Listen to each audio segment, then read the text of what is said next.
Whenever the Patriots, it seems like, are involved in the postseason, there's always some drama.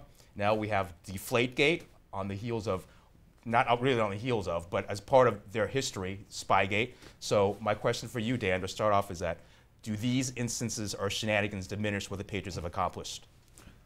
No, I don't think so. I think there's maybe multiple questions here. One is whether you kind of look at them a little bit askance as an organization, or Bill Belichick as a coach. And I think if they are, found guilty of tampering with the balls and somehow punished in some way, you probably look at them a little bit differently in terms of respect. But I don't think it changes what you think about their accomplishments, because I don't think anyone thinks that they could have been playing with oblong balls or hexagonal balls or whatever. They were going to win that game. And so I don't think that in terms of, no one's going to say they don't deserve to be in the Super Bowl. I just think that cheating is kind of cheating, and you probably should try not to do that if they are found to have cheated. Well, Chelsea, is there an asterisk in your mind by their accomplishments in the postseason?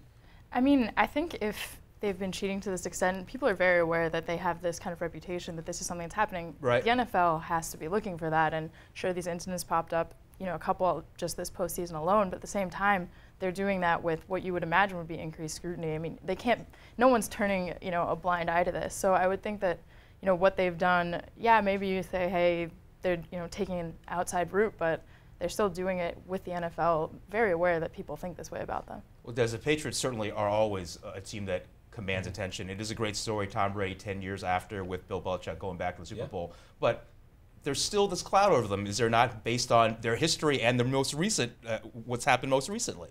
It'll go on their record. I mean, it's really frustrating because now nobody's talking about the Pro Bowl. And I feel like I know. We even forgot about that as a talking point. Exactly. I mean, it's this Sunday. Come on, people.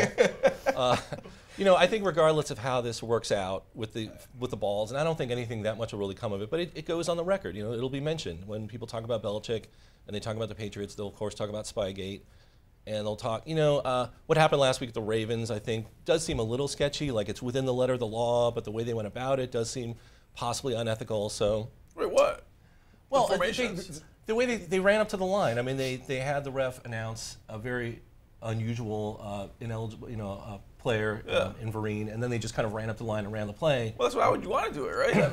I agree, it's legal, but just because something's legal doesn't mean you can't sort of question it later and say, hey, that seems a little sketchy. I think for all of this, I don't want to hijack your show, but I think for all of this, that's why you're on the show. I think that I'm sure that people will talk about this for years just because it's kind of funny and the name is funny, Deflategate and all that. But people are going to remember the first game a lot more than the second game, no matter what is found out with these.